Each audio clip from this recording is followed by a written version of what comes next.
Chapter 9. Lauren and Taylor put on their oldest clothes and then added the gloves. They both felt a bit like they were overreacting to the mess in his room, but it was bad every single week.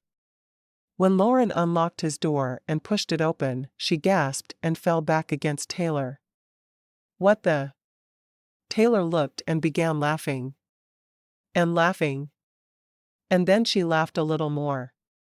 She was doubled over with her arms covering her stomach, while Lauren stared in horror. There was a body hanging from the ceiling with blood dripping down into a pan on the floor. Oh, sure, the body was fake. And the blood looked like it was ketchup with some water added, but the intention was there. Justin was trying to make her slowly lose her mind, and it was working. One fake dead body and one internet search at a time. He was getting revenge for her thinking he was a serial killer. The man was crazy. The worst part of it all was that Taylor was still laughing. Uproariously. There was no end in sight. So, Lauren pulled on her gloves and went into the bathroom, tackling that first. The man was a serial killer, and absolutely filthy, but he had a sense of humor that kept her guessing. By the time the room was cleaned, Lauren had chosen her revenge.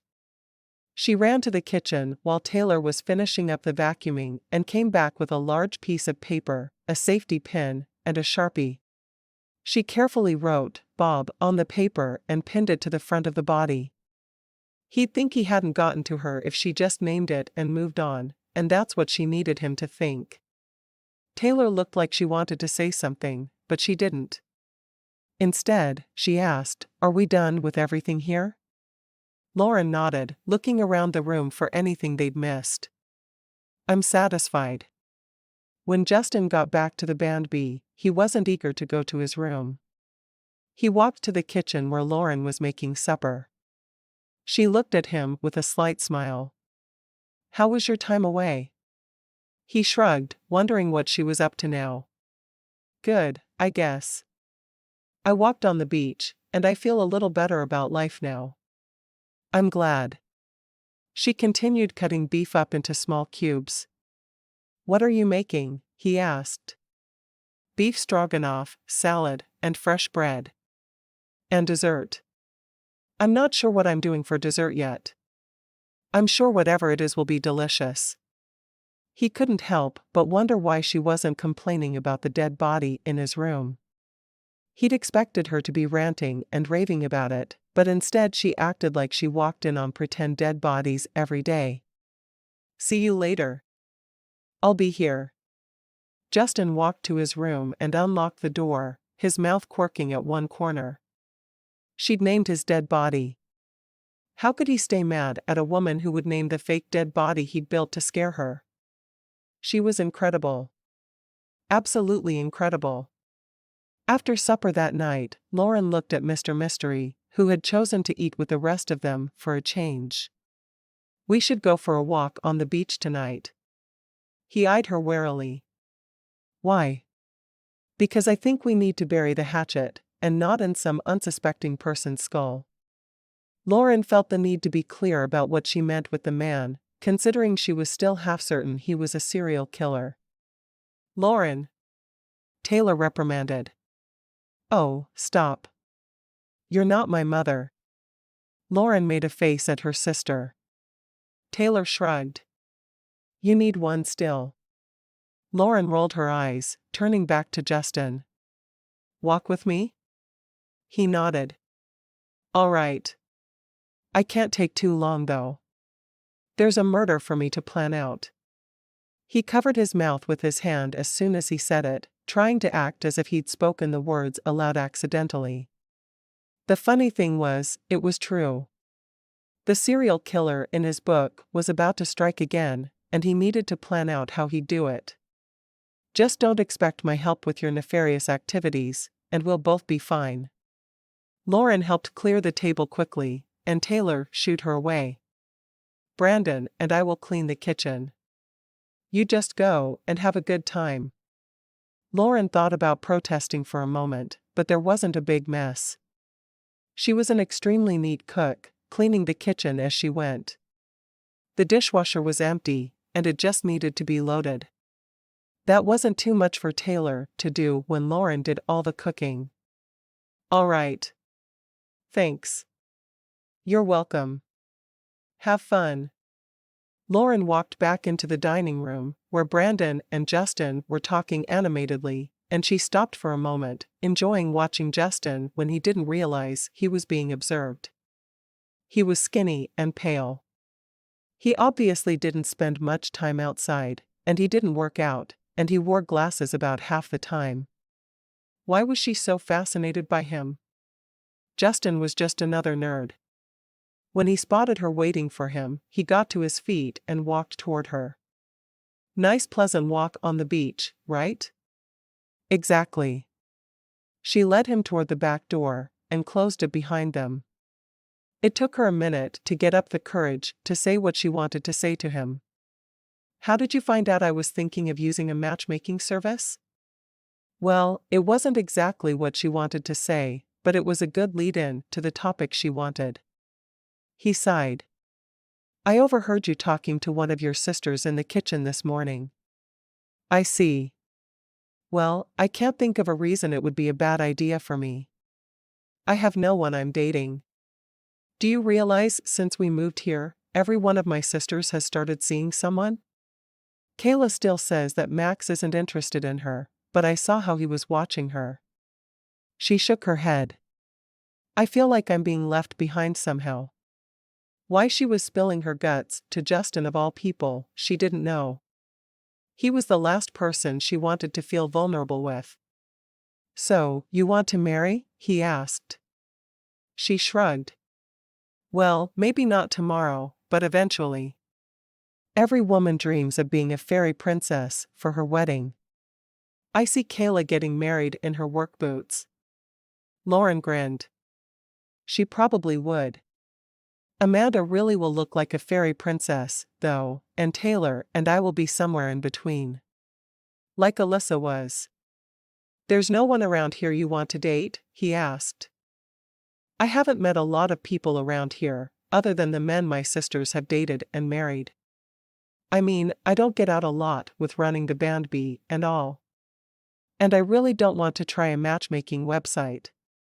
A website seems more logical to me than letting someone match you with a random stranger. Why wouldn't you at least try it? I had some friends who did those dating apps and websites in college, and it always scared me when they were meeting someone. A girl in my dorm was killed by a guy she met on one of them, and I've been gun-shy ever since. I know Dr. Lachille would put him through psych testing, which would make me feel safer. Those apps and websites don't do that. It seemed perfectly logical to her. The websites didn't offer her the safety she felt she needed, but using Dr. Lachille to match her did. Justin nodded, his hand brushing against hers for a moment. I guess I can understand that, but I still don't think it's time for you to jump into marrying a stranger. There's got to be someone here for you. Lauren took a deep breath and asked what she wanted to ask. Like you? She wanted him to say that he would take her out and they could get to know one another better. She wanted to be his girl. Why not? It made sense in all the important ways. They had bickering down to an art form. Who else could she possibly be as compatible with? He caught her hand in his and stopped walking, turning to her in the fading light of the summer sun. Maybe. Right now, though, I'm super busy with my work. He looked for a moment like he was going to say more, but he didn't. I'm sorry. She looked at him for a moment, trying to ascertain if he was being truthful, and she finally decided he was. I guess it takes a lot of time to figure out your victim's schedule and find them when they're alone. He grinned. Sure does. His hand came up and brushed her cheek. I truly wish I had the time. Lauren decided to take things into her own hands at that moment. She'd never exactly been a shy, retiring sort. No, she was one who believed that if you wanted something, it was your responsibility to go after it. With both hands she gripped the front of his t-shirt and stood on tiptoe, brushing her lips against his. When he responded, she wrapped her arms around him and clung to him, deepening the kiss and putting all of her pent-up emotion into that one action. Her focus narrowed to just her lips as she kissed him, knowing that if she let go, she may never have another chance. His arms came around her, and he cupped her bottom, lifting her up toward him. It was like a kiss from a romantic movie, or better yet a romance novel. It was everything she'd ever dreamed a kiss could be. Finally, he lifted his head, lowering her back to the ground. "I really need to get back to work, Lauren."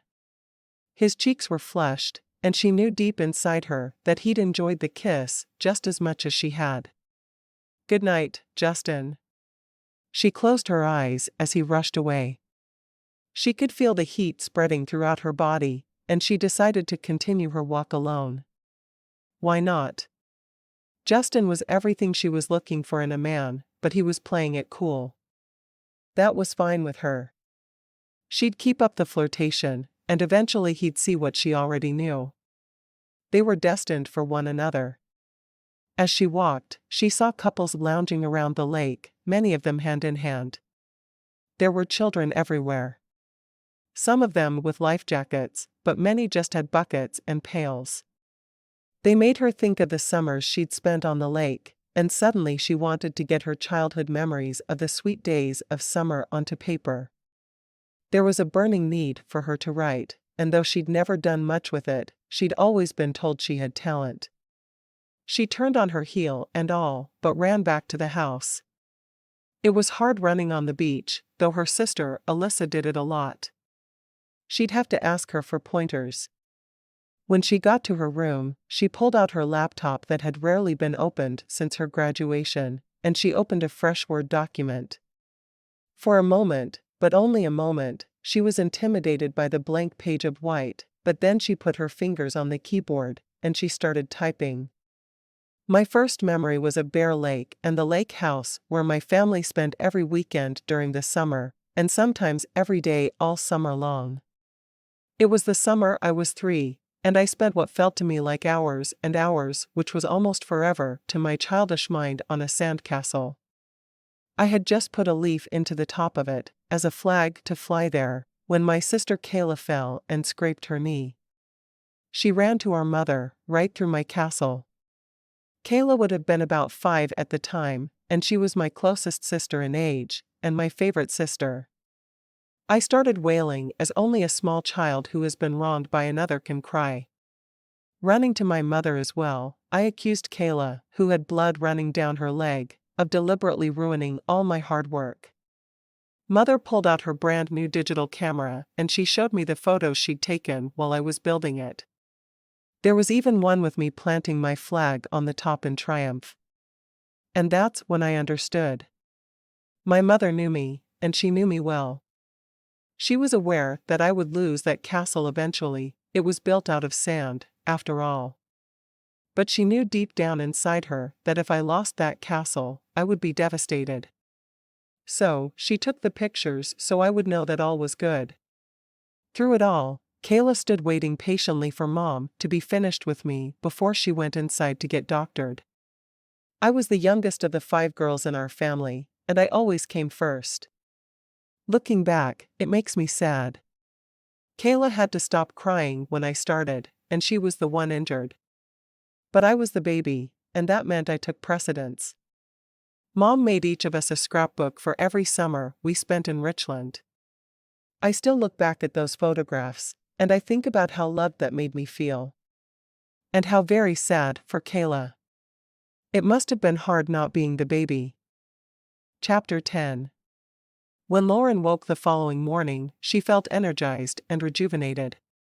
The walk on the beach with Justin hadn't gone exactly as she'd hoped, but it had gone well enough that she was hopeful for a future with him. Not that she was certain why she wanted a future with him, but obviously she did. More than anything, the time spent in front of her laptop, spilling her guts about her childhood experiences, had left her feeling lighter. She went to the kitchen and started breakfast, noting the menu said she needed to make a breakfast casserole consisting of eggs, bacon, hash browns, biscuits, and gravy. It was something they'd tried before they were officially open, and absolutely delicious, though a bit richer and more decadent than most of the meals she made. Dr. Lachelle came moseying into the kitchen before anyone else in the house was stirring, and she sat down on a stool and watched as Lauren cooked. "How are things going with you?" Dr. Lachelle asked. Lauren smiled. "Better, I think. I really appreciate you talking to me. I was happy to do it. You seemed so lost." "Well, I don't think I'm really found yet, but I'm a lot less lost than I was." Lauren started to tell her about the writing she'd done, but she changed her mind. That was personal and not something she was ready to discuss with anyone. Dr. Lachelle smiled. "I'm glad to hear it. I'm sure I'll figure it all out, and then all will be right with my world. I saw you walking on the beach last night. And there seemed to be a little kissing as well." Dr. Lachelle's beautiful green eyes were sparkling and full of mischief. Lauren blushed. "I was kissing a serial killer, so I'm not certain it counts." "Is that so?" "I still don't think he's a serial killer." "Maybe. Maybe not." Lauren shrugged. "Either way, there's nothing really going on between us. He's too busy for a relationship right now." "Too busy doing what exactly?" Dr. Lachelle asked. Her interest was obviously piqued just as much as Lauren's was. Who wouldn't be curious when someone stayed inside a room all day and night every day?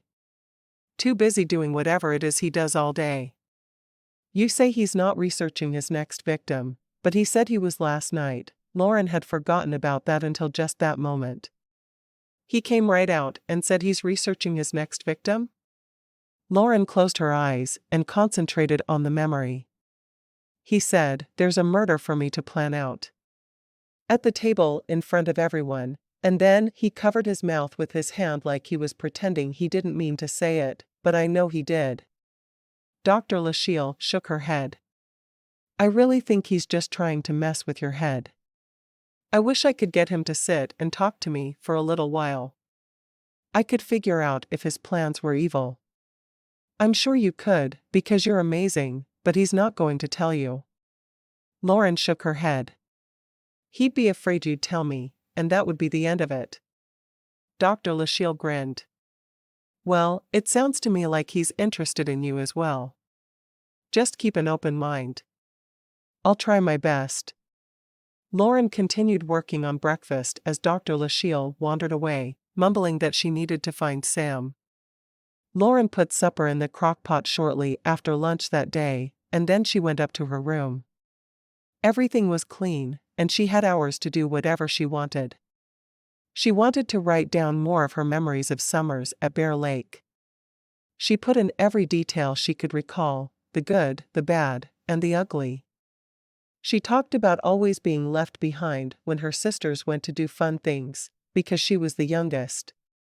There was mention of her utter joy when it was dark and they were all in for the evening, playing games.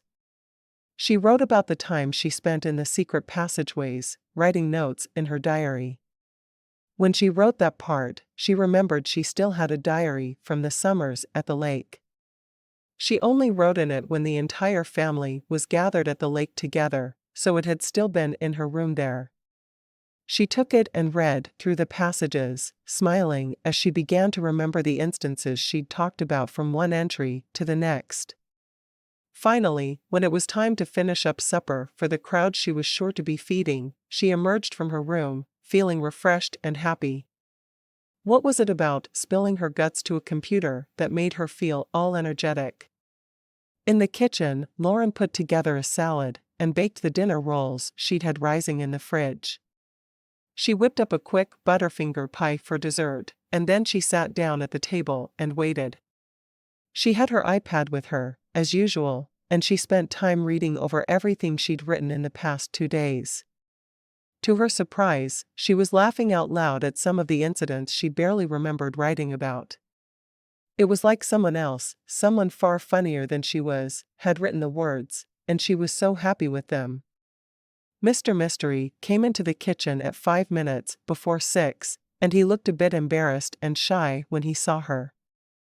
"I'm going to eat with everyone tonight, I think," he said as he stood looking over at her from the other side of the island.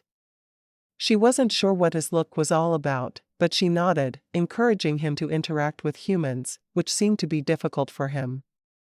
"Sounds good. What are you reading?" he asked. "You look terribly amused." She shrugged. "Nothing important."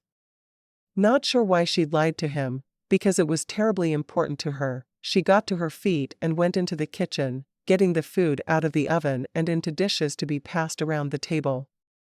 For breakfast, the guests grabbed what they wanted from the counter in the kitchen, but for supper, they ate it family style, with everyone getting whatever they wanted. It worked out well for all of them. "Do you want some help?" he asked. Lauren looked at him with surprise. He'd never offered to help before. "No thanks. I have the table set, and everything is ready to be served." She took the rolls from the oven and using a towel to avoid burning her hands, she put them into a bread basket, covering them with a cloth. "I can carry some things into the dining room for you." She nodded.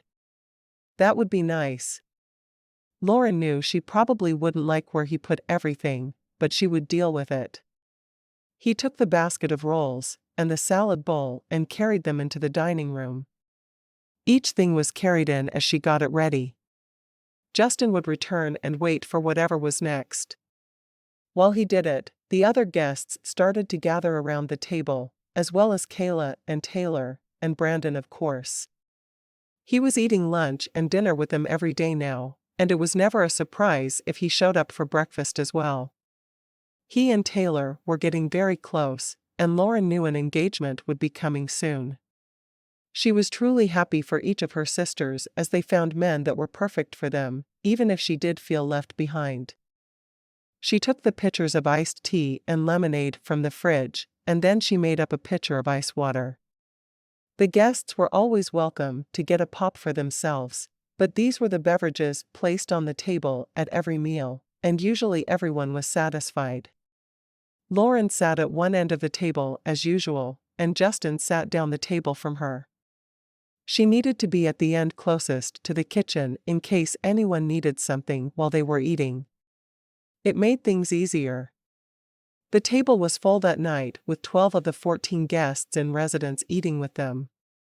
There was always easy conversation at the table, though Lauren tended to have 2 or 3 topics in mind if no one started speaking. Dr. Lashiel was there with Sam, and she kept looking at Justin curiously. "So, what do you do in your room all day?" she finally asked. He shrugged. "Nothing much. I mess around on my computer." Lauren listened raptly.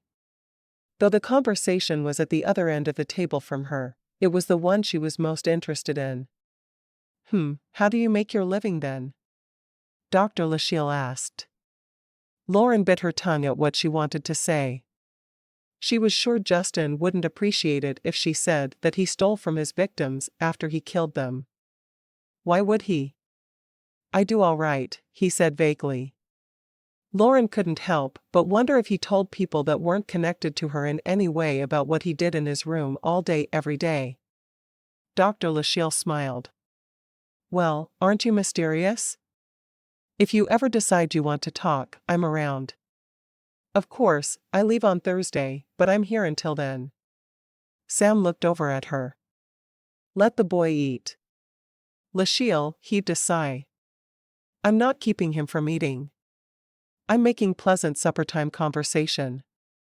Lauren stifled a laugh. Only Dr. Lashiel.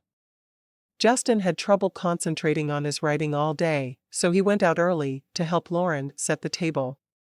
It felt good to be with her and to help her for a change.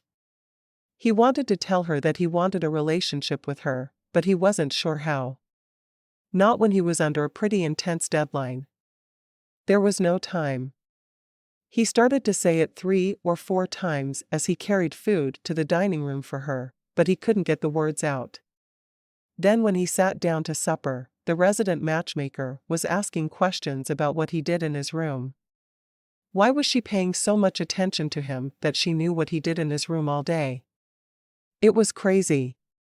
After supper, he helped to clear the table, another thing he'd never done before. But he was staying there long term, and he wanted the family to think he was one of them, not just some obnoxious boarder. Of course, he was an obnoxious boarder, but it would be nice if they forgot about that. Lauren immediately started washing the dishes after clearing the table and thanking him for his help. He had hoped for a walk on the beach again. Maybe he couldn't have a real relationship, but he could sure have stolen moments with her. Why not? But she was busy, which meant he needed to get busy. He'd only written 1,000 words in 6 hours of writing that day, and he had 7,000 to go before he could sleep. He watched her for a minute as she loaded the dishwasher with the supper dishes, and finally said, "Good night." Lauren turned around and smiled. "I didn't realize you were still there. You usually disappear as soon as supper is over." "Yeah, I'm about to go. Thanks for supper." "You're very welcome." Justin had nothing else to say, so he wandered back to his room. He put his hands on the keyboard and waited for the words to magically flow from his fingertips, but nothing happened.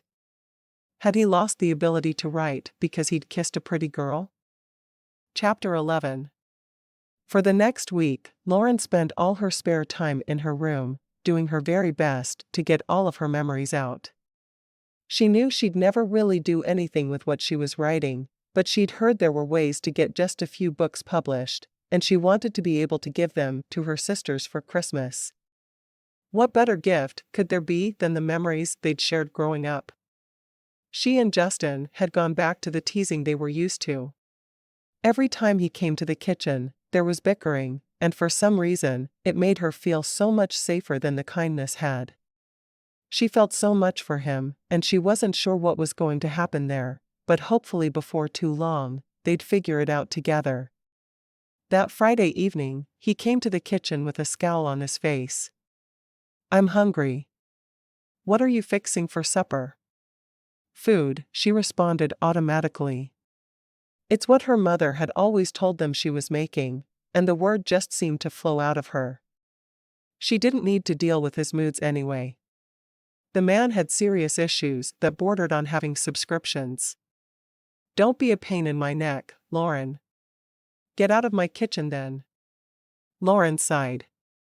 He always brought out the worst in her. Maybe she should rethink wanting a relationship with him.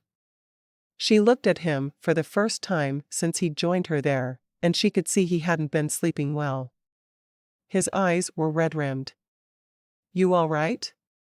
She couldn't believe she was actually concerned about him, but she was. "Ugh." He frowned at her, nodding. "Just tired." "Are you not sleeping well?" "We have some sleep masks and ear plugs if those will help." They kept them on hand for guests who couldn't sleep or just liked to have silence when they did sleep. The sounds of birds, and sometimes even motors, from the lake were loud. He rubbed his tired eyes. "Will they shut off my brain?" "That's what seems to be keeping me awake." "Melatonin," she suggested. She'd never really had trouble sleeping, but she'd heard it was good for those who did. She couldn't imagine having issues with something as important as sleep, and her heart went out to him. "I've tried it. I might have to get some Tylenol PM from the store later. I just need to be able to sleep, or I won't be able to work." "What kind of work do you do?" Lauren asked casually, hoping she'd caught him at a weak moment. He opened his mouth to answer her, but then narrowed his eyes. "You're not going to trick me into spilling my guts, you know." It was worth a try. She pulled a batch of fresh-baked chocolate chip cookies from the oven and put 2 onto a paper plate, pushing it toward him. "Make sure the plate ends up in the trash, all right?" He smiled. "I'll do my best." "Coffee or milk with that?" They always kept a pot of coffee going throughout the day. It was amazing how much coffee she and her sisters went through. Many of the guests enjoyed it as well. He frowned. I'd rather have coffee. I need the caffeine if I'm going to be able to finish my work goals for the day. Work goals? Lauren asked. Like finding your next victim? Or will you be researching one you've already found? She couldn't stop the snide remark from coming out of her mouth. She didn't know what her problem was. One minute she sympathized with him, and the next she said something ugly. There had to be a happy medium somewhere inside her. I'll be researching the one I've already chosen. He took a sip of the coffee she'd poured him. You know, figuring out where she goes at what time of day.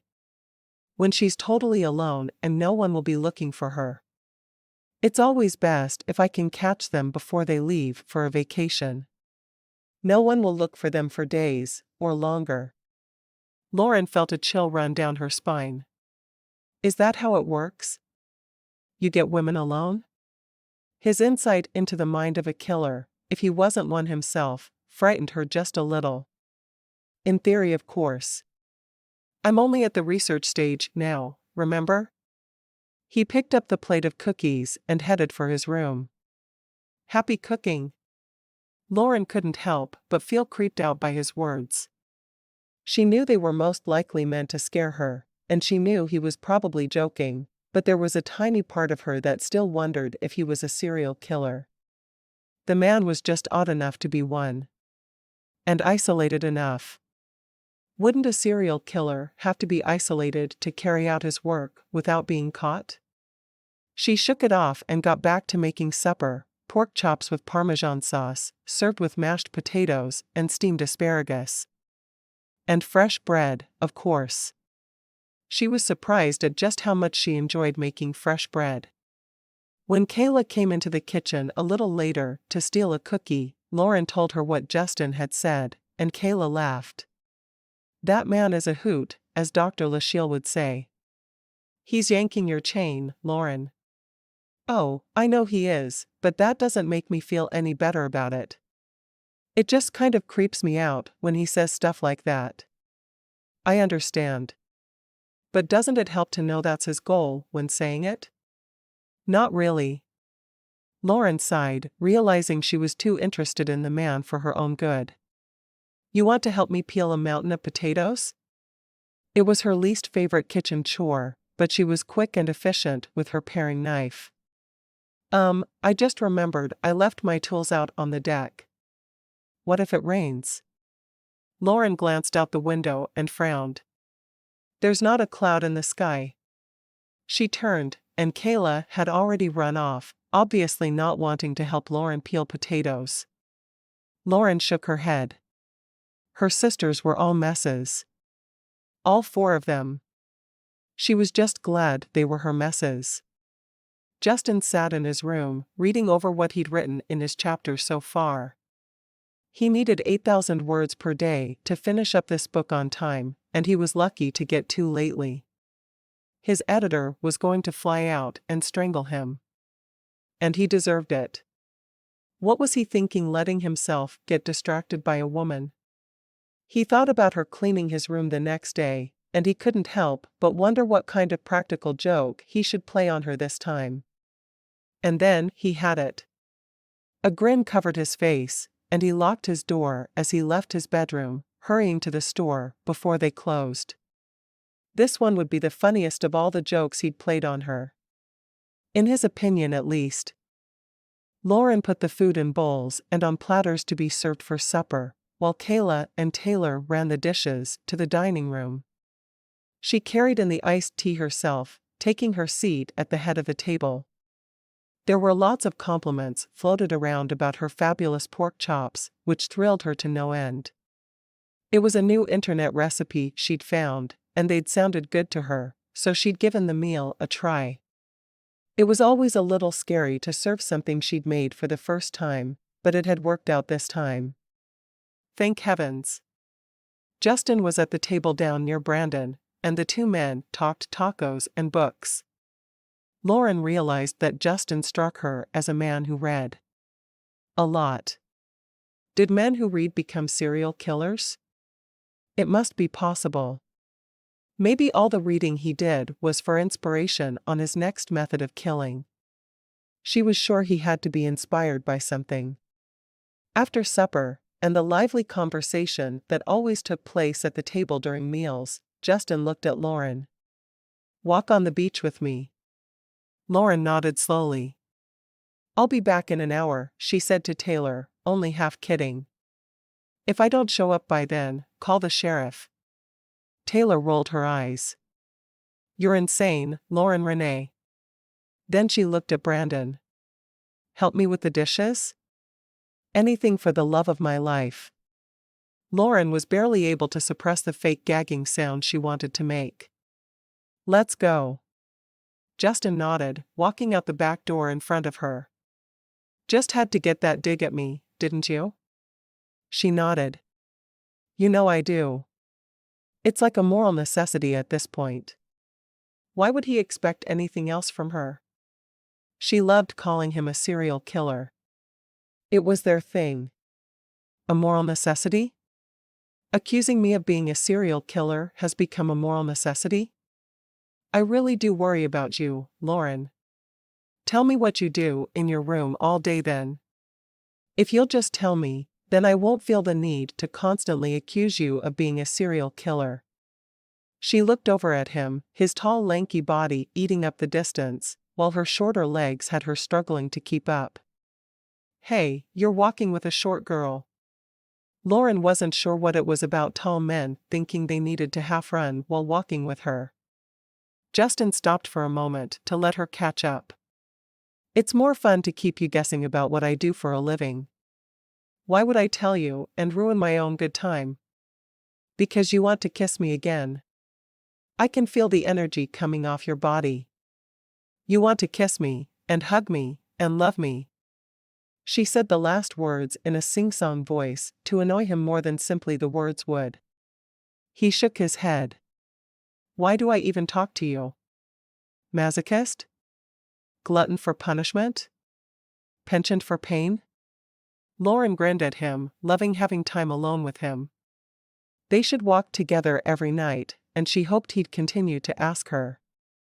Of course, the time away from his room probably interfered with the number of victims he could research.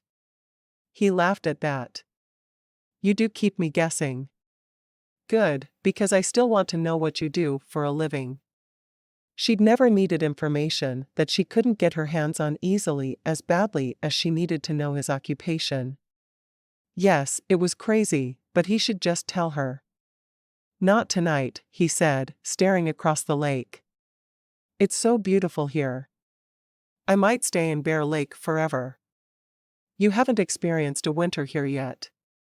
"Where are you from?" "Louisiana. I live in a suburb of New Orleans called La Place." He shrugged. "I've lived there my whole life. My parents still live in the house where I was raised." At that moment, Lauren realized he knew a whole lot more about her than she knew about him. Any brothers or sisters? She wondered if he'd keep answering questions as long as they weren't about what he did for a living. "Two of each. We have 5 kids in my family. I'm the oldest." "Huh. I'll have to research to see where serial killers usually fall in birth order of their families. I'm sure the internet will tell me." "The internet knows everything, and if it doesn't know something, it makes it up for me." He grinned. "That's true. Just watch the facts you find there." Lauren shrugged. "I like believing everything I read." They walked together down to the shore, and she took off her shoes to wade in the water for a bit. "I'm glad it finally warmed up. I was worried it would still be snowing in July this year. I loved that strange snowstorm in June. Do you realize it almost never snows in southeast Louisiana? I can count on my fingers the number of times I've seen snow." "Does that mean you didn't leave for college?" "Sure did. But I went an hour away to Southeastern Louisiana University. The weather patterns were pretty much the same as they were in La Place." "Well, that wasn't helpful, was it?" Lauren shook her head at him. She'd done pretty much the same thing, but it was still fun to tease him about what he did. He shrugged. Probably not, but it was close to home, which was good for visiting on the weekends and on school breaks. I was able to live in the dorm most of the year and live at home when I wasn't doing classes. I'll have to research and see if there was a string of murders around your university. What year did you graduate? She couldn't stop herself from teasing him about it.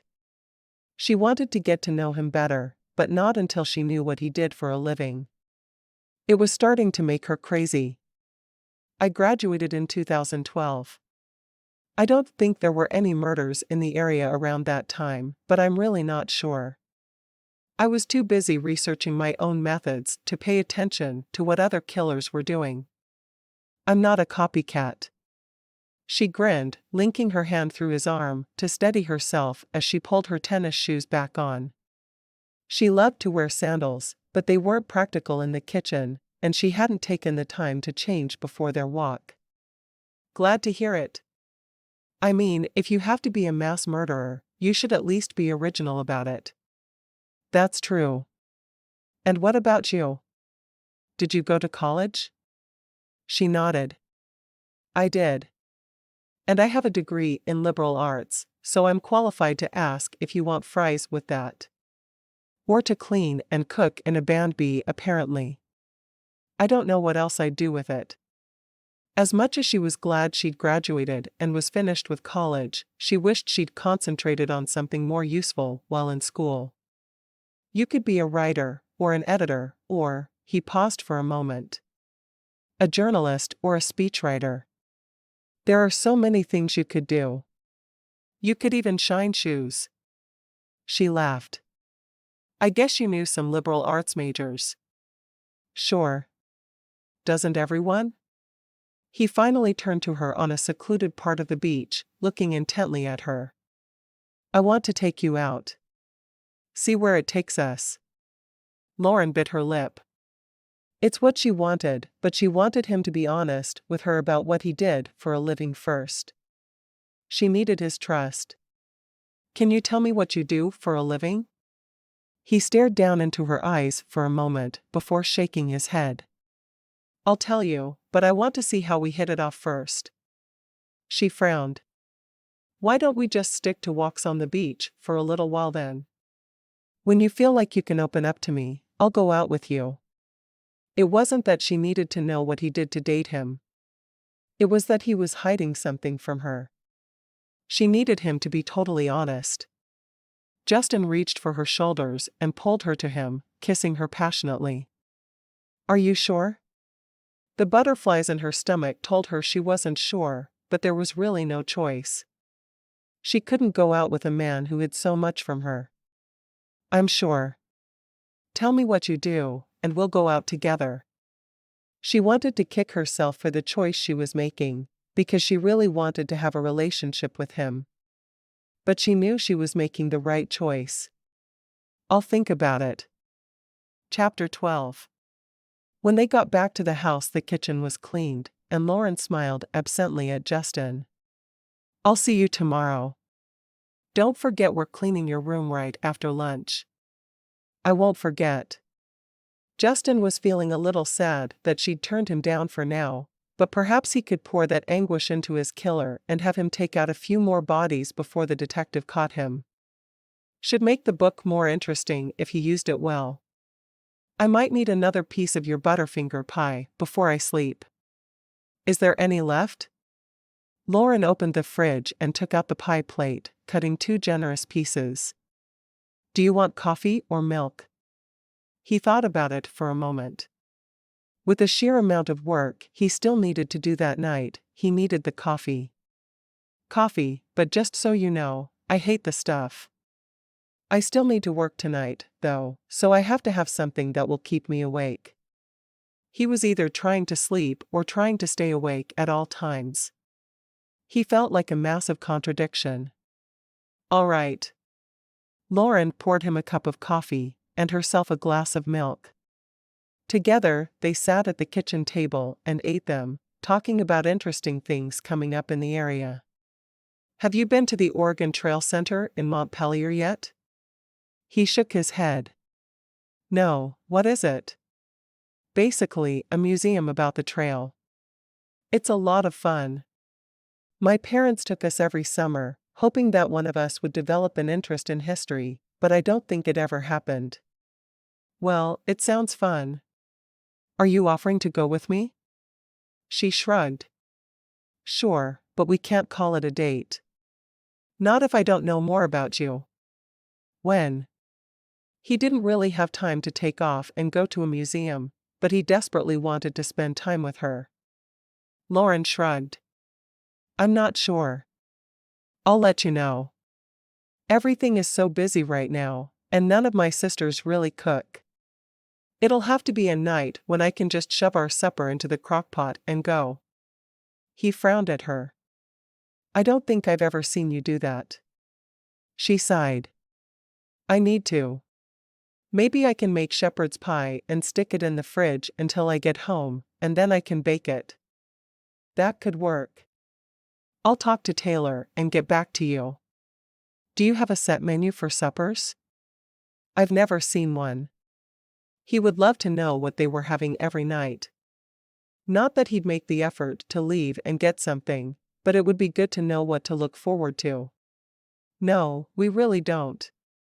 I make whatever I feel like making, which works better for me. I mean, I don't mind the breakfast menu, because then I know I have all my ducks in a row, but for supper, I like to be a little bit more creative. I see. Well, let me know when you're ready, and we'll go. He stood up from the table. I'll see you tomorrow. I'll be here. Justin wandered back to his room, knowing he needed to go back and write a couple of more scenes. He needed to write about how his antagonist had been turned down by a few women, and had turned to a life filled with murder and mayhem as a result. It was perfect. Asterisk. Lauren watched Justin head back toward his room, wondering what was going through his head. What could he possibly do for a living that he didn't want to tell her about? The man was a little bit crazy, which was what she liked best about him. She hid a yawn behind her hand as she got up and hand-washed the dishes they'd dirtied before heading upstairs. She needed to get some more of her memories out that night, and she decided to write about her first kiss. It had been on that beach, and it had been a boy she'd just met that day. He was there for a 1-week vacation, and his name had been Derek. Derek should get a whole chapter of his own, and not just because he'd been her first kiss. Because he'd been the first boy who had ever grabbed her butt and been slapped by her. Oh, good times. Asterisk. When Lauren and Taylor walked into Justin's room with their gloves on the next morning, Lauren was mentally prepared to find some sort of practical joke had been played. Finding things in his room as they cleaned, it had become one of the highlights of her weekend. She spotted it as soon as she walked in and began laughing aloud. Taylor peeked around her and sighed. You too, and your serial killer routine. Justin had placed a box of Cheerios on his dresser, and there was a huge knife sticking through the box. There were little dribbles of fake blood that Lauren was sure were just magic marker. The man was crazy, and that was his best quality. His very best quality. Asterisk. Amanda was back the next weekend, and Lauren was thrilled to have 4 sisters under the same roof again. She wished she could talk Alyssa into sleeping there at the Band B, but tearing her away from Nick would be next to impossible. She really did seem to love the man. After her psycho ex-boyfriend, they were all thrilled that she'd found happiness with a good guy. Lauren decided not to talk to Taylor about a day where she could disappear. Not yet anyway. She'd wait and see if Justin brought it up to her again. She wanted things to work out with Justin, but if he couldn't trust her enough to tell her what he did in his room all day, how could she trust him? It made no sense to her at all. She was getting tired. She'd had a couple of days off for Alyssa's wedding, but that had been 3 weeks before. She was truly working 7 days a week, and a good number of hours every day between cooking and cleaning. And then she was writing every day in her room as well. Maybe the writing would never go anywhere, but she wanted it to. Badly. The idea of getting published was taking hold in her brain, making her want to at least try to get her book out there. If not the one she was writing, then another. On Sunday evening, it seemed like all Justin wanted to do was bait her. She felt like they'd been pretty good in each other's company for a couple of days, but they argued throughout dinner. She finally got up and left when he made a comment about her not being able to spot a serial killer if he tried to lure her into his car with candy. The man was insufferable, and she had no idea why she'd thought she should date the monster. Instead of starting on the dishes immediately as she usually did, she went straight out the back door and down to the lake, where she could watch the waves ripple in the water. She didn't want to have to put up with Justin anyway. He was on her last nerve. She squatted down and felt the energy from the water flow through her body. Maybe it was time for her to think about being matched up with a man she'd meet at the altar again. It sounded like Justin was completely through with her, and if that was the case, she wasn't going to spend the rest of the summer pining over him. Finally, she got to her feet and turned to walk further down the beach, knowing one of her sisters would either get the dishes, or they'd leave them for her when she got back. Either way would work for her. She'd walked 3 steps when someone grabbed her shoulder and spun her around. Justin. Of course, it was Justin. Who else would be chasing her? Why did you leave like that? I thought we were having fun. Sometimes, I just don't get you, Justin. You make no sense.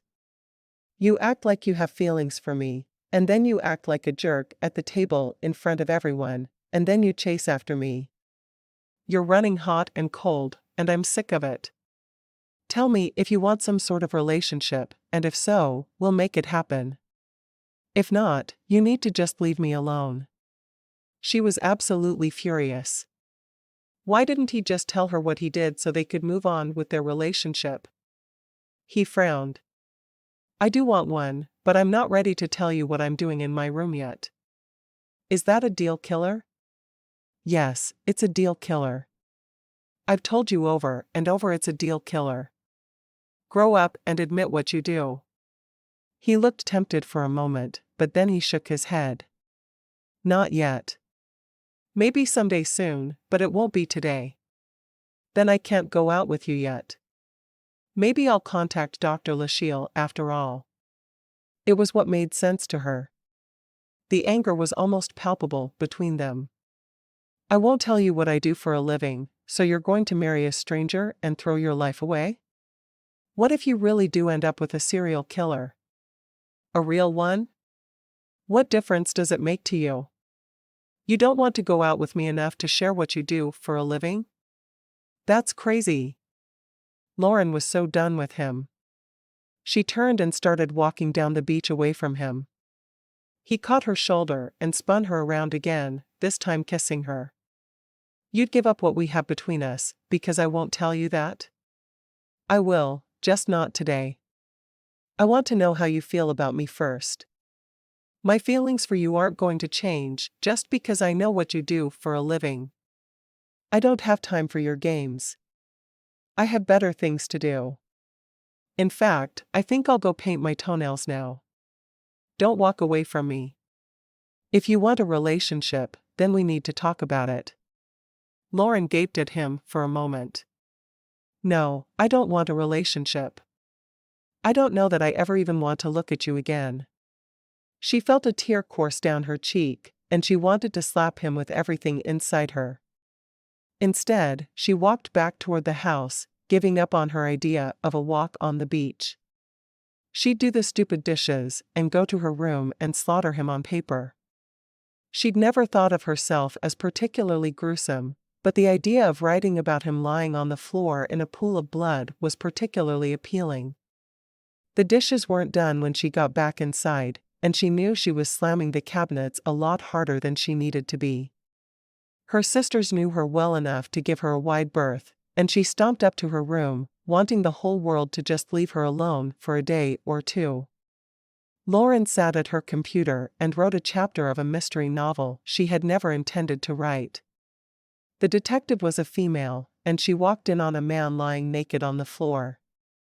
He looked a lot like Justin in her description of him, and he had blood all over him. Someone had apparently stabbed him multiple times in the chest. She described the scene in minute detail, and when she was finished, she read over it once again.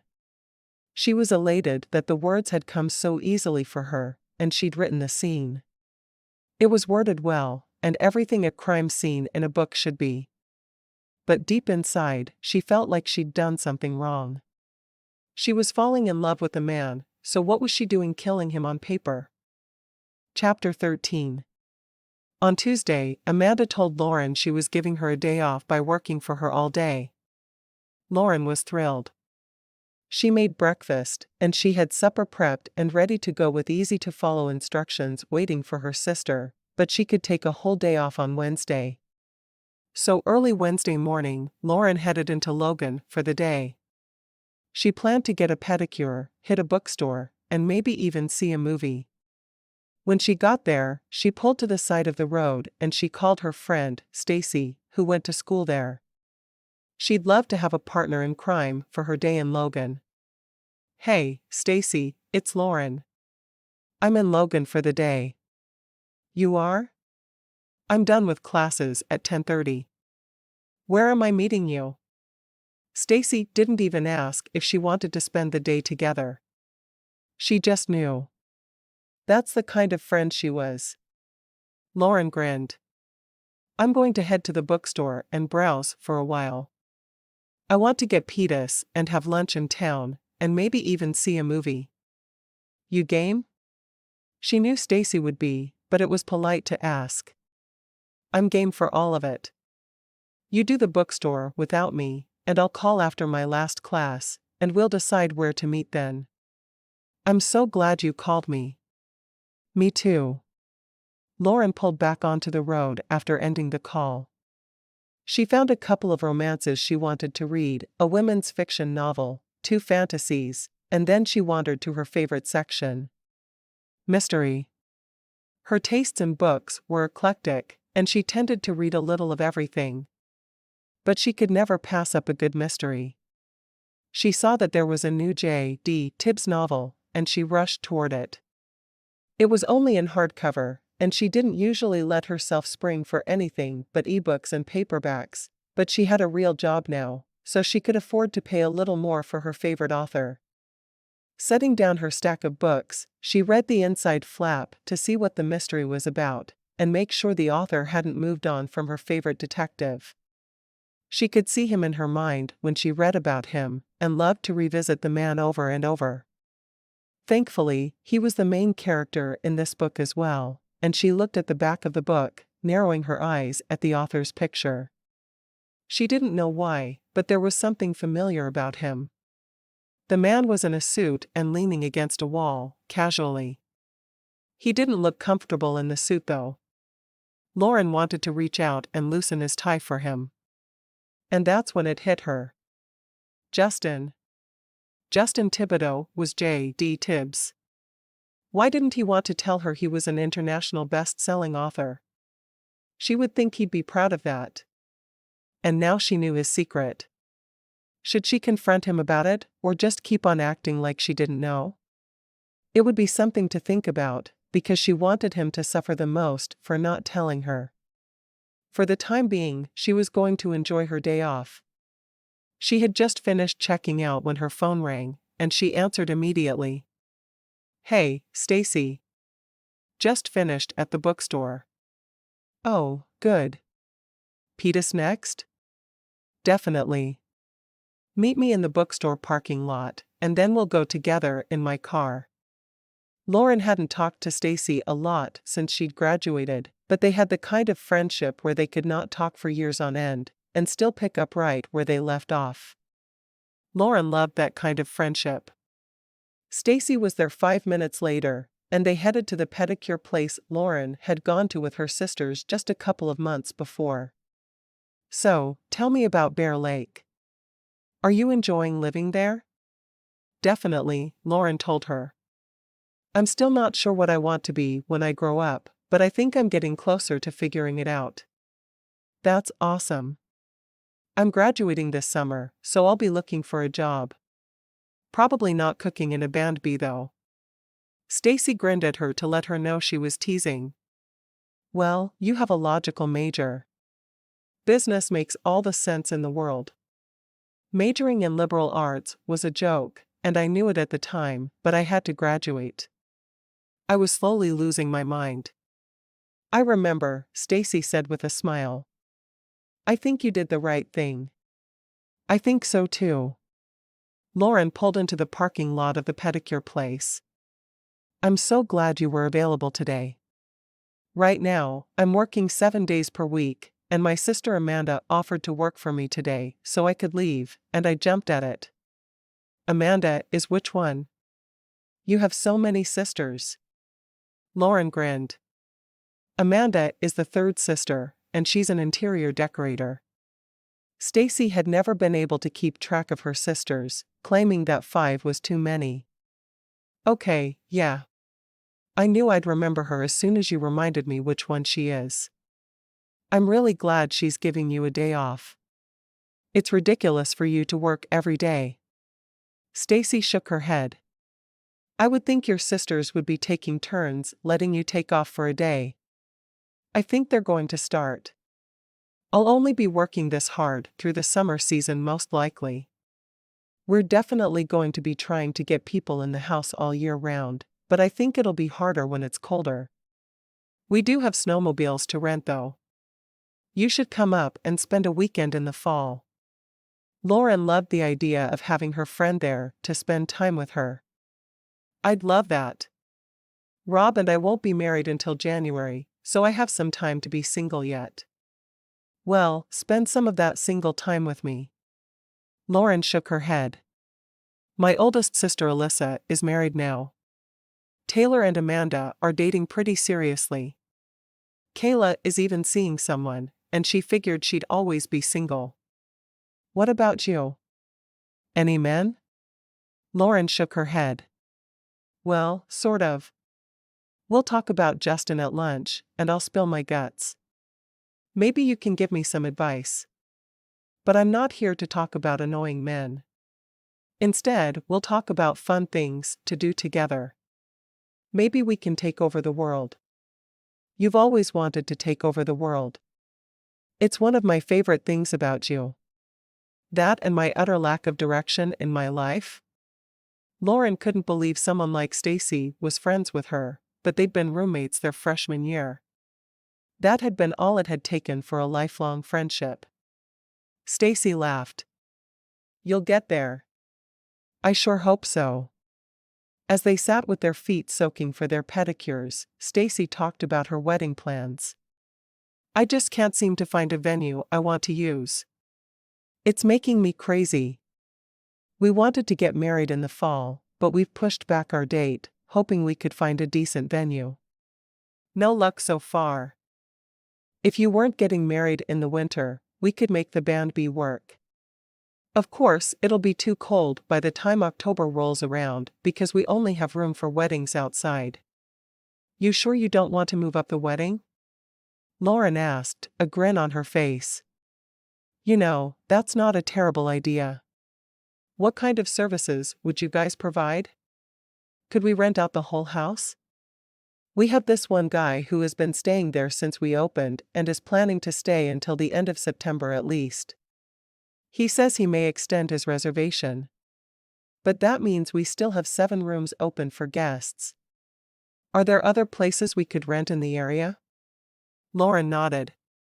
I'm sure there are, especially in the off-season. Any time after Labor Day is the off-season for us too. Stacy pulled out her phone and quickly typed something into it. She had a resulting tone come back within minutes. How about if we change our date to the second Saturday in September? Are you guys booked that weekend? Other than weird guy staying there? Let me ask Taylor. She'll be able to check the computer. Lauren quickly texted her sister and got an answer quickly. She says that Justin will still be there, but other than that the house is empty. We could do a wedding with no problem. She quickly explained about the gazebo where Alyssa had married, and how they'd hired a band and kids from the area to serve. I would be happy to cater, and I know Brandon would. He has this amazing taco boat. I think he's planning on doing some catering during the off-season. Taco boat? I'd take tacos for food at my wedding. Stacy tapped some more things into her phone and grinned. Rob loves the idea of moving up the wedding, and he says he's all for that weekend. We both need to check with our parents, but tell Taylor we're tentatively on the schedule. Seriously? Well, that was quick. Lauren loved that she was getting more business for the band B. She had an ownership interest as well as it being her place of employment. We were only waiting until January, so we could hopefully find a venue. I have my dress, and we're so ready to marry. It'll be a hectic couple of months planning, but with your help, I think we can do it. I'll help any way I can. You know that. I can even recommend someone to do the wedding cake. Lauren was getting more and more excited by the idea. She knew Hannah would be happy to make Stacy's wedding cake. It would be more money for the bookstore she was building. You'll need to come see the band B, though. It might not be what you want for a wedding. Good idea. I don't have school Fridays, so I'll talk Rob into driving up there with me this weekend. We'll check it out and see if it'll work. We'll leave right after the wedding, but I would bet family will fill your band B. Sounds good. We haven't talked price. Lauren shrugged. We'll give you a good deal on the space. The most of our cost will be catering, but since I'm doing that, I can give you a deal on that too. I'll have to talk final prices over with Taylor, because she's technically the manager, but she'll work with you. Stacy rubbed her hands together gleefully. I can't believe we're doing this so fast. But I'm so happy about it. Me too. They had lunch at the creperie, each of them choosing some fun fillings for their crepes. As they ate, Lauren told Stacy about the crazy relationship she had with Justin. So, all this time, he's been trying to keep me from finding out what he does in his room all day. He's asked me out, but I won't go, because I really wasn't sure that he wasn't a serial killer. She shook her head as she told her friend about the different practical jokes he'd played on her as she cleaned his room. And you have no idea what he does? Stacy asked, obviously intrigued by the entire situation. Well, I didn't, but this morning at the bookstore, I picked up a book by my favorite author, and his picture was on the back. He's a mystery writer, and I cannot fathom why he wouldn't just tell me that. I've read all of his books, but this is the first I picked up in hardcover. I don't think his picture is on the paperbacks. Oh, well. And how are you feeling about that? I'm alternating between confused and royally pissed off. I want to go back and confront him about it, but I wonder what he'll say. I mean, I've been attracted to him since the beginning, but I can't go out with a man who doesn't trust me enough to tell me what he does for a living. Lauren knew she was getting louder the more they talked about Justin, but it was only because he made her so crazy. Maybe he's afraid you'll date him because you think he makes a lot of money? Stacy suggested. Maybe. Whatever his reasoning is, I'm so mad at him, I could spit. Ugh. Well, let's not think about him today then. You have plenty of time for that tomorrow. Today, we'll go to a movie, and we'll just hang out. Maybe we can head to the mall and shop for a while too. I've been studying my butt off, and I need a break just as much as you do. Well, then we'll have to shop. And have dinner together. You don't need to eat in the cafeteria if you don't have to. Lauren had eaten so many meals with Stacy in the cafeteria, it was absolutely mind-boggling. I'm so happy not to eat at the cafeteria, I can't even express it. The food isn't terrible, but I've eaten at least 3 meals a week there for 5 years. A break is always good. They shared a dessert at the end of their meal, and both were thrilled to be eating somewhere other than where they usually did. Lauren was starting to love her own cooking, but it was nice to have a break from it for a change. Lauren didn't get home until late that night, and she went straight to her room to go to bed. She would have to be up early to cook breakfast, and she wanted to be able to function. She'd decided to confront Justin about what she'd learned and see if he had a logical explanation, but despite the light in his room still being on, she needed sleep more than an argument. Just this once at least. Chapter 14. Up early the following morning as she always was, Lauren fixed breakfast, and she made conversation with everyone who came into the kitchen to get something. That morning was scones, and she made a variety of flavors which she pointed out to everyone who came to get one. She had milk, juice, hot tea, and coffee at the ready, and the whole meal seemed to be a hit. She made a couple packages of bacon to go with it for people who felt the need to have protein with their breakfast, and she sat in one corner of the kitchen reading whenever there was no one in there with her. Amanda came downstairs at the end of the designated breakfast time, and she grabbed a scone and some coffee, and plopped down at the kitchen table with Lauren. "I'm so glad I'm not you. Just trying to do all you do for a day was exhausting." Lauren grinned. "I enjoy it most of the time. It was really good to have that break yesterday, though, so thank you. You wouldn't believe how good it felt to not have to worry about being home in time to make supper. How did things go for you here?" It really had been a good day off, and she was thrilled she had taken it. "It was a long, tedious day. I'm glad it's over." Amanda rubbed the back of her neck. "And no one argued with me or anything. It's like your Mr. Mystery saves that nonsense just for you." At her old title for him, Lauren felt a sinking in her gut. She was glad she'd never called him that to his face, or he would have really made fun of her. The name just fit him too well. "I'd rather we never refer to that name for him again." "Why's that?" Amanda asked, her eyes wide. It was obvious she could tell that something was now upsetting Lauren. "I would just prefer not to." Lauren looked up and saw the object of her anger walking into the kitchen to get breakfast. "We need to talk today, Justin. Whenever you have time." He gave her an almost frightened look. "Sure. Maybe we can walk after supper tonight?" "That would be great." Lauren turned her head and didn't look at him again, sure that if she did, she would start yelling at him. She still had so much anger bubbling up inside her when she thought about how she'd thought he was a serial killer, but instead, he was simply writing about them. "Scones?" he asked. "What are the flavors?" Amanda, obviously sensing something about to go terribly wrong, got up and showed him which flavors were which. "Do you want coffee?" "Yeah, coffee would be great."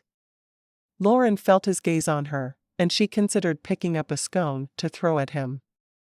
Obviously, it wasn't the answer though, and the scones were too delicious to waste that way. Instead of returning the look he was giving her, she looked down at her book and continued reading. She'd chosen one of the paperbacks to read first as a way to punish him, but she knew he didn't care. He had her money for the hardcover anyway. As soon as he was gone from the kitchen, Amanda walked back to the kitchen table and sat down across from her. "Exactly what is going on? That wasn't your normal interaction with Justin, and I can tell you're upset." "I'm not going to talk about it, Amanda. I'm furious with him, and that's all I'm going to say for the moment." Amanda looked at her for a moment with a surprised look on her face. "All right. I can understand that.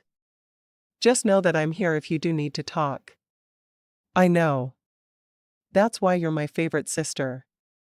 I heard you telling Kayla the same thing just a couple of days ago. And Taylor.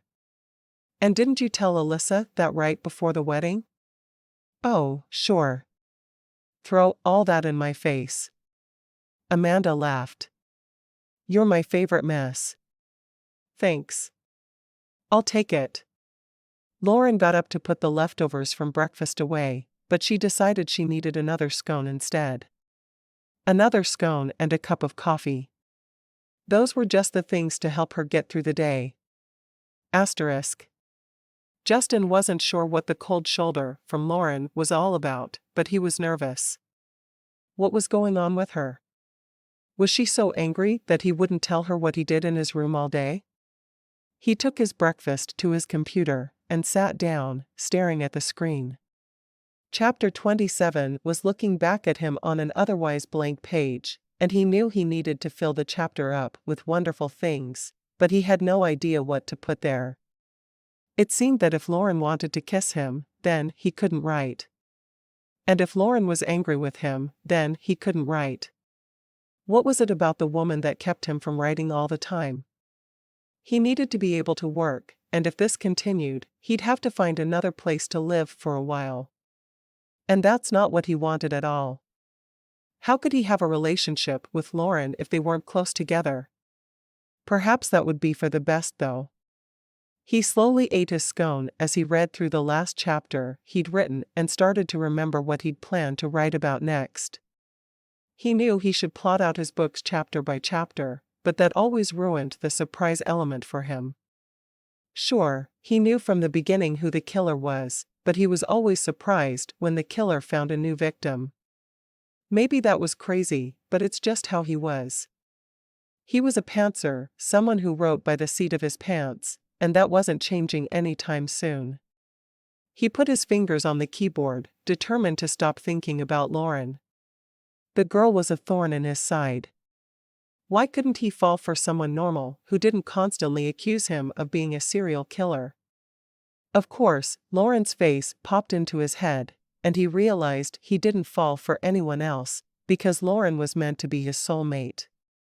They'd talk on their walk that night, and he'd tell her everything.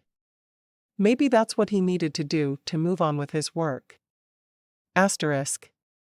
After supper, Lauren looked at Justin. She'd already arranged for her sisters to be on dish duty, so they could have the discussion, but she'd had to promise Taylor she wouldn't call him a serial killer before she'd agree to do the dishes. I promise, calling him a serial killer is the last thing on my mind. Lauren just shook her head in disgust as she thought about what she now knew about the man. They met at the back door, and as soon as it was closed behind them, Lauren said in a low voice, "You could have just told me you're a mystery writer, you know.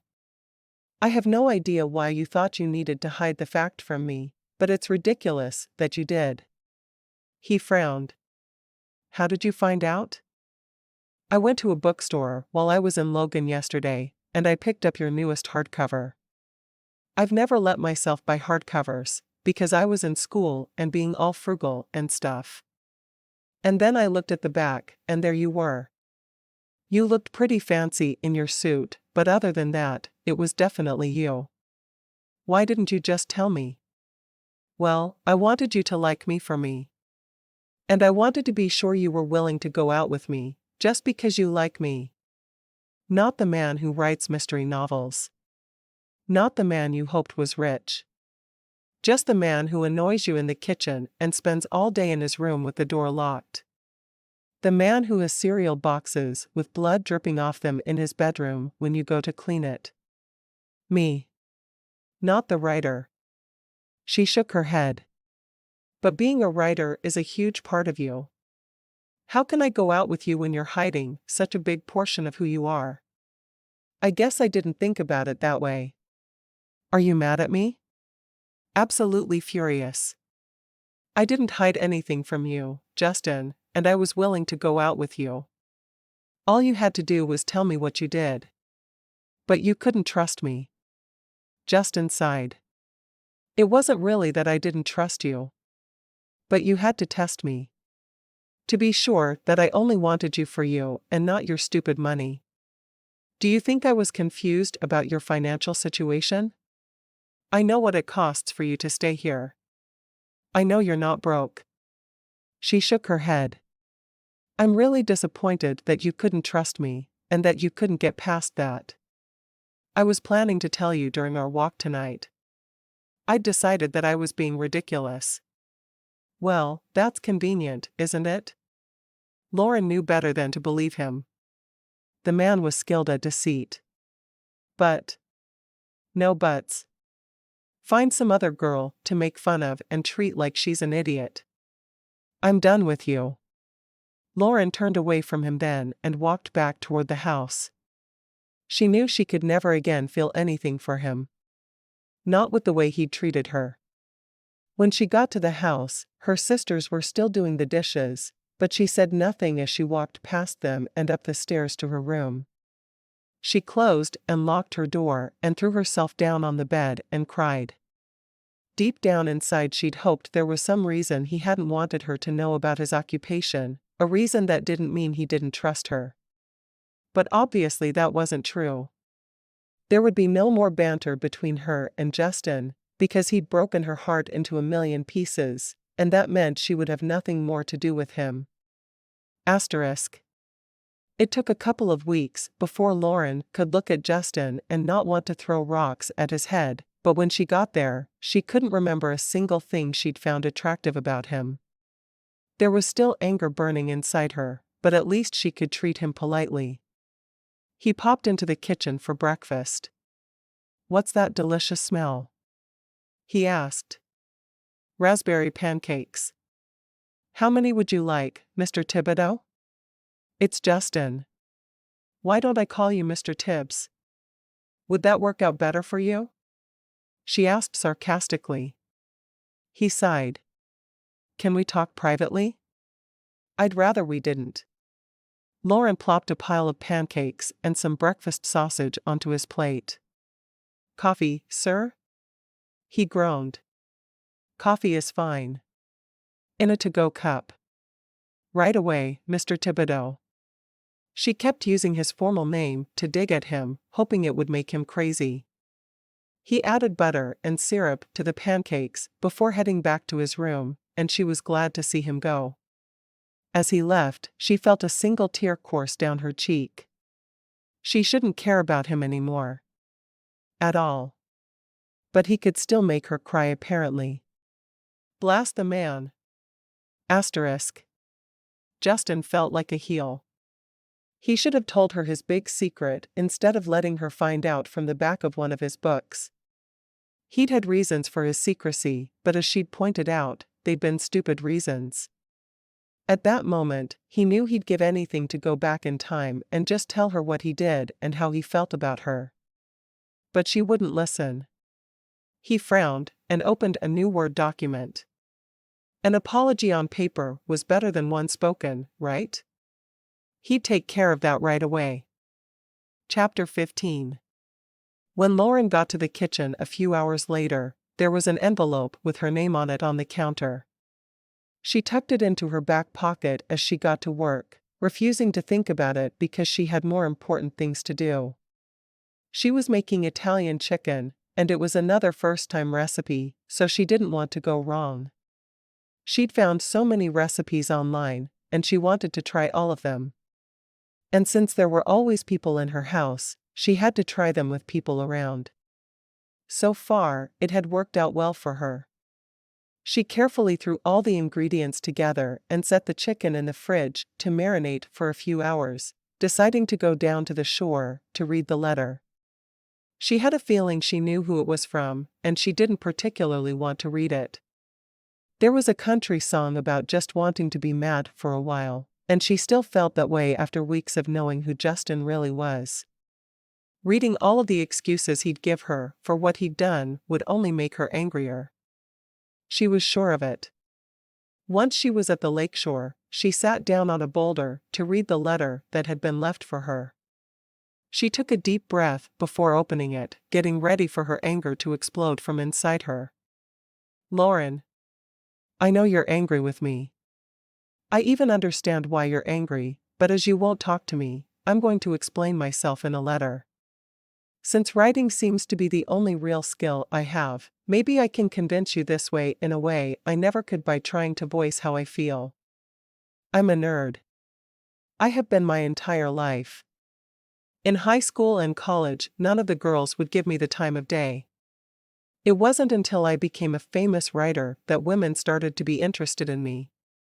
So, I decided to be incognito during my trip to Idaho. I wasn't expecting to meet someone special. Ever.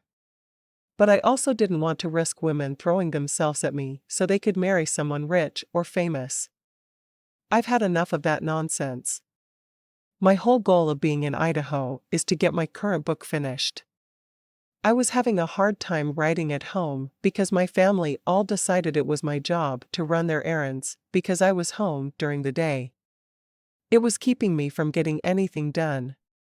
When I got to Idaho, I met you immediately, and I knew I'd met someone I wanted to spend forever with, but I didn't have time to date. By the time I decided to make the time, you were already annoyed with me about not telling you what I did. And you were convinced I was a serial killer, which, to be honest, was a lot of fun for me. I'll probably use a serial killer living in a band B in a future book, but I digress. I needed you to like me for who I am. For the man who teases you and leaves you with presents when his room is being cleaned. For the man who goes for walks on the beach with you. For Justin Thibodeau and not J.D. Tibbs. I know it seems like I was being ridiculous, but I needed to make sure of who you wanted in your life. Because I'm Justin, not J.D. The pseudonym is just a small part of me. The nerdy Justin needs to be loved for himself. I am terribly sorry for the sadness and upset I've caused you. I hope you'll find it in your heart to forgive me, or at least give me a chance with you. I know my thinking was flawed, but I'm still the man who teased you in your kitchen. Please forgive me. Justin. Lauren read over the note once more and resisted the urge to crumple it up and throw it away. No, written out that way, she could even understand his behavior. She didn't like it much, but she may have done the same thing in his position. So now what? She sighed. Maybe she should give him a chance. At least a chance to take her out once or twice and explore their feelings. What else could she do? She knew she was attracted to him as she had been to no other man in her life. He was her chance for a happily ever after, as they said in romance novels. And she desperately wanted that happily ever after, almost as much as she wanted to strangle him with his own computer cord. She stuffed the note back into the envelope and walked to the house and up to her room. There, she pulled out a piece of paper and a pen, responding to his note longhand. When she'd finished it, and felt that it was just the way she wanted it, she folded it up and carried it downstairs to his room. She wanted to just slip the note under the door for him, but she wasn't in high school any longer, and she knew that would be cowardly. Instead, she knocked on his door and waited for him to open it. When he did, she thrust the note into his hands and turned to walk away. She couldn't talk to him just then. No, her entire system was in upheaval at what he'd written to her, and the lingering effects of being angry for weeks on end. Why couldn't he have just let her stay mad for another month or two? That would have made things so much easier for her. She went back to the kitchen to start the water boiling for the noodles she was making with the Italian chicken. Then she put cheesy garlic bread together. The whole time she worked, she waited for him to come out and talk to her. The ball was in his court now. Asterisk. Justin stood for a moment after she'd walked away, with the door still open and the note turning over and over in his hands. He dreaded this moment all day, and it would take him a moment to get his emotions under control. He finally closed the door and walked over to his bed, sitting on the side of it. He wasn't sure how all the covers had ended up on the floor, but that was only a passing thought as he tried to get up the nerve to open the note. When he opened it, he waited for something to jump out at him, but it was just a piece of paper with writing on it. Her penmanship was beautiful, and the note was written in cursive, a dying art form that he loved. Justin. I guess I can understand why you felt the need to hide who you were, but I would have thought after 2 months of living here, that you'd have known me well enough that you didn't need to keep playing games with me. Either way, I'm still working on getting over my anger. I'm willing to explore going out with you once or twice to see if I can get over it, and we can form a relationship, because despite my anger with you, I'm still strongly attracted to you. I guess I like nerds more than I realized. Come talk to me in the kitchen. I'll be there getting supper ready if you want to talk. Just so you know, I expect a pretty awesome first date with all we've been through so far. Lauren. He read the letter once more, and a slow grin crossed his face. Another chance was the only thing he was asking for, and it sounded like she was giving it to him. He could prove to her that he was worth the anguish she'd been through, but he'd have to be on his best behavior to keep her at his side. After the way he'd messed things up already, he wished he had a relationship coach to help him figure out exactly how to do things. He'd only been out with a couple of women in the past few years, and they had both been interested in his fame, not in him. It had been abundantly clear before the first date was over, so he'd moved on each time. He'd begun to think there was no way he'd ever find a woman he could be himself with. Justin checked his hair in a mirror and then felt like an idiot. His hair was his hair. Wavy, dark, and always in his face. He wasn't going to change that with a quick peek in a mirror. He walked out to the kitchen and leaned on the island where she was mixing something together. "Can I take you out tomorrow night?" he asked. Lauren frowned. "I need to check with my sisters and see if one of them is willing to take on the supper shift tomorrow. I can have everything ready for them to just pop into the oven, but I can't just decide one of them will do that without asking." She still wasn't meeting his eyes, so he walked around the island and took her arm. "I really want things to work between us. I care about you, Lauren." She met his eyes, and he noticed hers were full of unshed tears. He really had hurt her. "I'll make it up to you. I promise." He leaned down and brushed his lips against hers, just once. "Let me know if one of the other Romriel sisters will take over for you tomorrow." Amanda wandered into the kitchen. "Take over? Like a whole day again?" She was eyeing them curiously, and Lauren refused to meet her gaze. No, her sister would just have to deal with the fact that she didn't know everything. "Just supper." "He wants to take me out." Lauren brushed her hair from her face. Amanda had recently gotten engaged to Ryan, which was no surprise to anyone. They were planning a wedding in the spring. "I can do that," Amanda said. "You two go and have a good time, and no arguing about who is or isn't a serial killer." Lauren let out a sarcastic laugh. "Haven't you noticed we quit arguing about that a couple of weeks ago?" She'd thought everyone would have noticed immediately when she stopped teasing him, and when he'd stopped responding. They'd barely spoken in weeks, so it had gone from all arguing all the time to silence. How could her sisters have not seen it? "I guess I didn't." Amanda looked back and forth between Lauren and Justin. "Are you sure you're up for this?" "Positive," Lauren said. "I can handle anything Bozo here dishes out. And I can handle being called Bozo until you realize I'm in this for the long haul," Justin said, looking into her eyes as he ignored the fact that her sister was watching them. "I'll take your word for it," Lauren said. Amanda looked confused, but she said nothing else. "Just leave what I need to cook and clear instructions. I'll handle it. I'll just make a couple of shepherd's pies and shove them in the fridge. Then all you have to do is put them in the oven a little after 5. I'll have instructions written out and bread ready to be baked." Amanda shrugged. "Sounds simple enough that even I could do it." "You could. I promise." Lauren smiled at Amanda. "Thanks for being willing to take over for me." Justin frowned for a moment. "Why don't you finish supper early, and we can go to the Oregon Trail Center tomorrow as well? I've been wanting to see it." Lauren shrugged. "Around 2?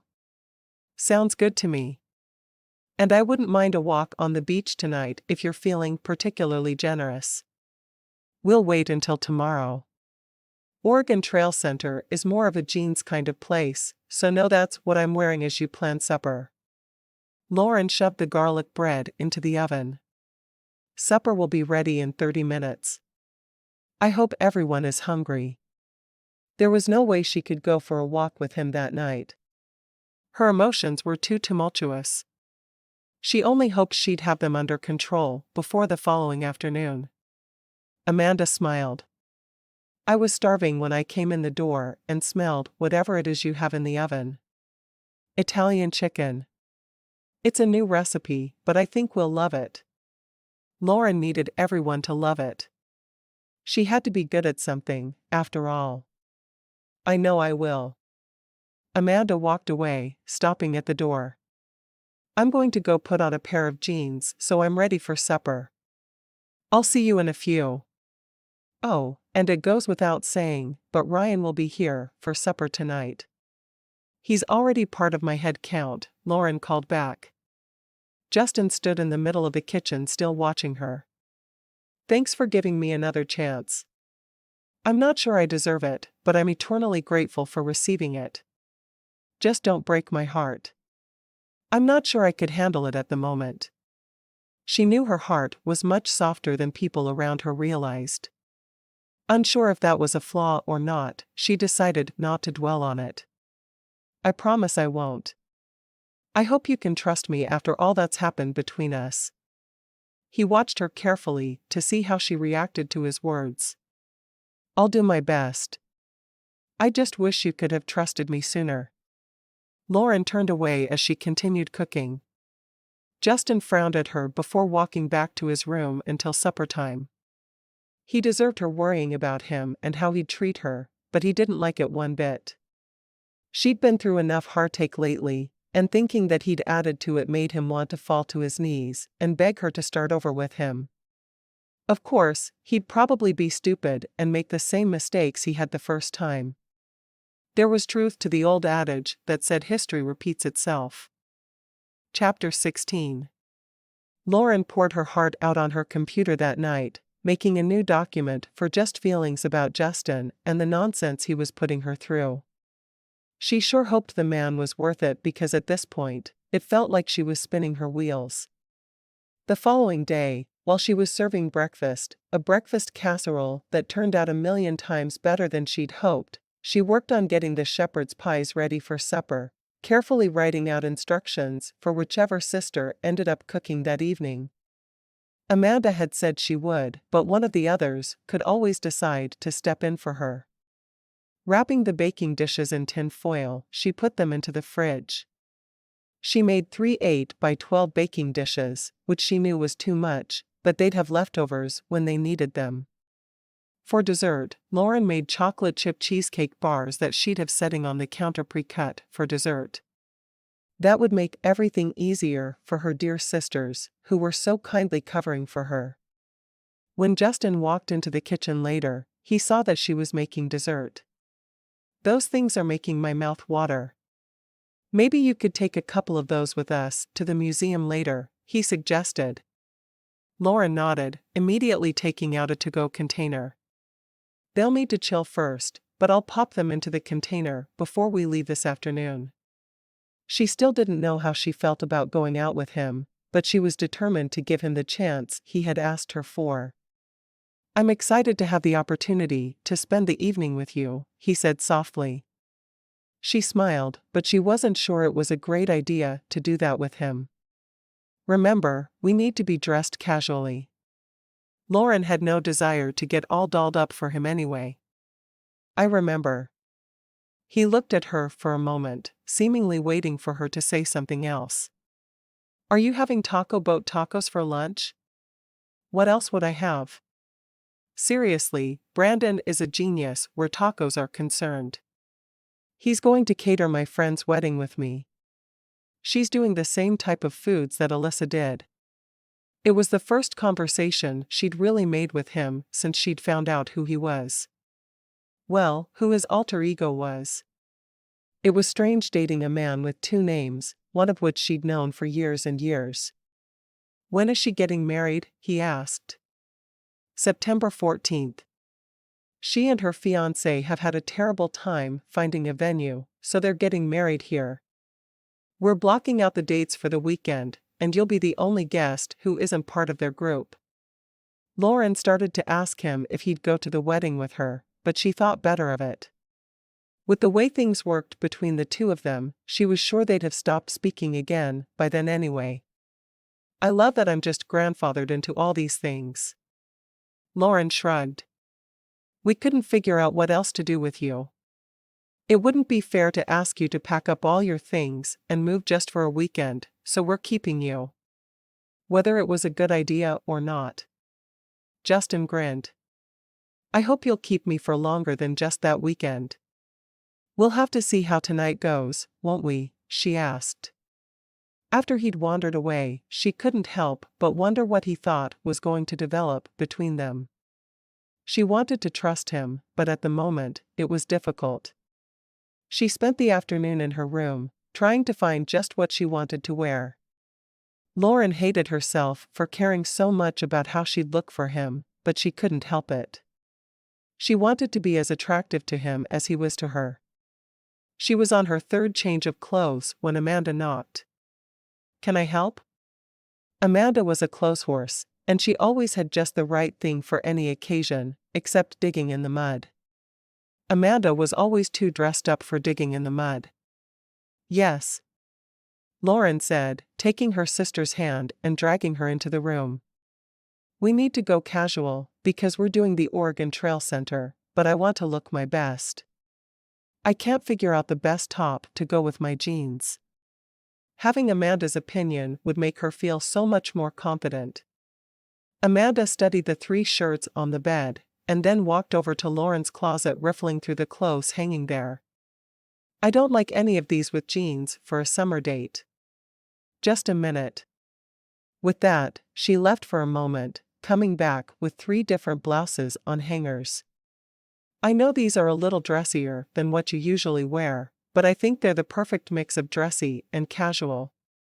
She held up a lavender top that had tiny little flowers on it. Short-sleeved so you won't be hot, and it will look great with jeans. Lauren took it and stripped off the shirt she was wearing, pulling the one Amanda had brought over her head. Well? She turned to her sister, waiting for the verdict. Amanda nodded, her whole face lighting up. Perfect. I thought that was the right one, but I brought the others just in case. No need to even try them on. Thank you. Lauren walked into Amanda's arms and hugged her. You're the best sister I have in my room right now. Amanda laughed, shaking her head. You need help with anything else? Shoes? Lauren asked. She was never nervous about dressing herself, and all of a sudden, she wanted to look perfect.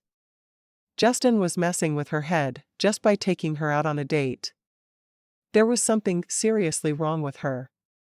I have sandals that will be perfect. Amanda rushed off again. How are these? Lauren put them on her feet and nodded. Perfect. Now you need to convince me that going out with him is the right thing to do. It doesn't feel like I should open myself up to hurt by him again. I'm kind of freaking out. She had decided not to talk to anyone about the situation, but now that Amanda was there, she was changing her resolve. She really did need advice from someone who would always be solidly on her side. Don't. He's a good guy. I don't know what happened between you two, but I really think you belong together. We all do. Lauren sighed. Well, you know how he wouldn't tell me what he did for a living? And I thought he was a serial killer? Pouring her heart out had to help. Nothing else had, and she'd tried it all. We all remember that very well. Lauren walked over to her nightstand and picked up the hardcover of his book.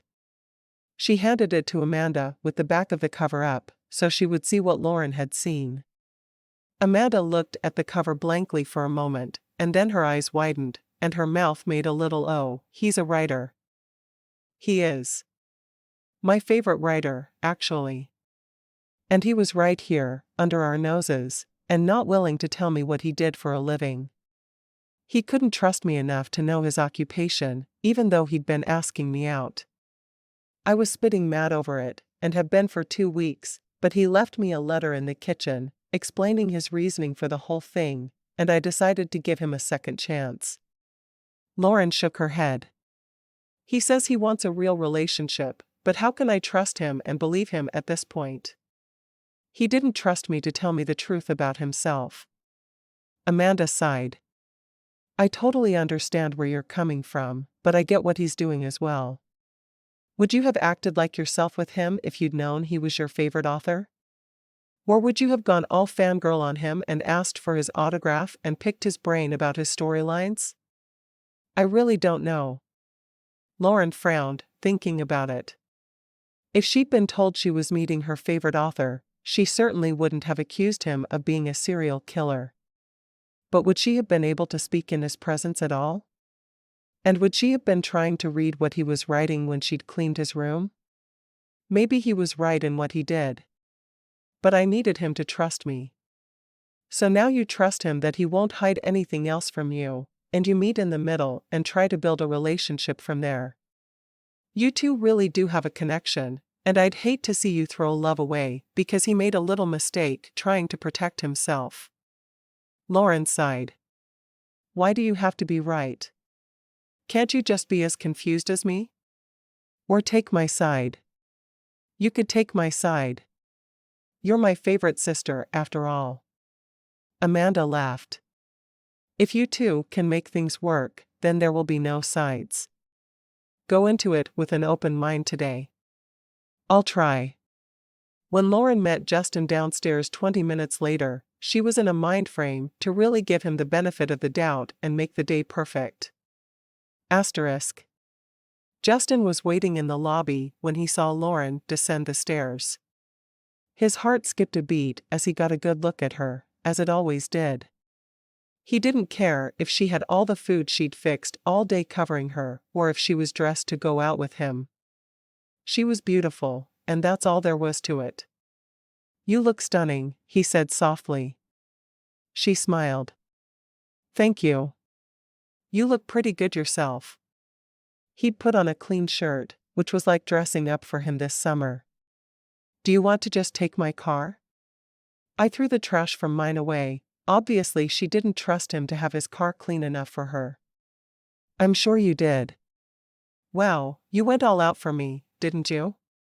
She winked at him, and he was thrilled that she was acting more like her old self. Mine is still probably cleaner, though. That's fine. Do you mind if I drive? Lauren handed him the keys to her car. I don't mind a bit. I'll program it into the GPS in case I forget to tell you where to turn, but it's pretty easy to get to. All right. He reached for her hand, uncertain of whether she'd let him take it, but she didn't seem to have a problem with it when he did. Oh, wait. I have to get our dessert and put it in the to-go container. We need dessert after seeing all the old stuff. Justin nodded emphatically. I'm not missing out on that amazing-looking dessert, and I don't care what it is. She laughed, heading for the kitchen and putting the pieces for them into the container she'd set on the counter earlier. I hope it's as good as it looks and smells. It was one of those internet recipes I'm constantly experimenting with. Experimenting? You cook like they're things you've been making for years. Good. That's how it should be. She put all the cookie bars onto a plate and wrapped it with plastic wrap, putting it back into the fridge. Then she quickly scrawled a note to whoever was cooking. Ready now? Justin asked. Let's get going. She picked up the container and tucked it under one arm. Do you want a drink for the road? Bottle of water? Lauren grabbed 2 bottles from the fridge, and the two of them headed out to the car. On the way to Montpelier, she pointed out different things to him, talking about her favorite things in the area. Montpelier has this great little pizza place called Studebaker's. I love it, but I'm still not sure if I prefer that or the pizza place in Garden City. Both are really good for different reasons, and as a pizza connoisseur, I'm determined to decide which is better before the end of the summer. I'll help if you ever need a second opinion. You're the best. She looked out the window for a moment. Oh, I have this weird idea for supper one night, if you want to give me your opinion. I'd be happy to. Opinions are fun, and I usually have one. I'm thinking about doing personal pizzas. I would mix up a bunch of dough, then let the guests create their own pizzas one night. I'd have a variety of toppings they could put on, and even a couple of sauces. It just seems like a fun evening, and it could lead to a game night. He nodded emphatically. I'd even like that, and you know how antisocial I am. I probably wouldn't participate in game night, but I'd love to make my own pizza. It really did sound like fun, as long as she did the bulk of the work and he just had to put his own toppings on. We'll have to do it then. I was thinking maybe for tomorrow night. Makes things easy on me. Go for it. I can make my own pizza. He sighed. I do have to pick up my word counts though. I'm not anywhere near where I need to be on my book. After he'd said the words, he realized how freeing it was to be able to talk to her about his writing. Why did you come here to work anyway? He'd said in his note that his family had been bugging him, but there had to be more to it than that. He shrugged. I needed a change of scenery, and I needed to be somewhere my family wasn't. I love all of them, but they make too many demands on my time. I need to be able to write when I want to write. That makes sense. Why aren't you doing as well here as you thought you would? I would think the water and the mountains would be really inspiring. To his surprise, Lauren seemed genuinely interested. Well, since I got here, I've had this one girl on my mind. I thought kissing her would get her out of my system, but it didn't work. I even killed her in a book to get my brain to stop thinking about her, and that just made it worse. He sighed. So, I'm hoping that getting into a real relationship with her will help, if she'll have me that is. And how do you define a real relationship?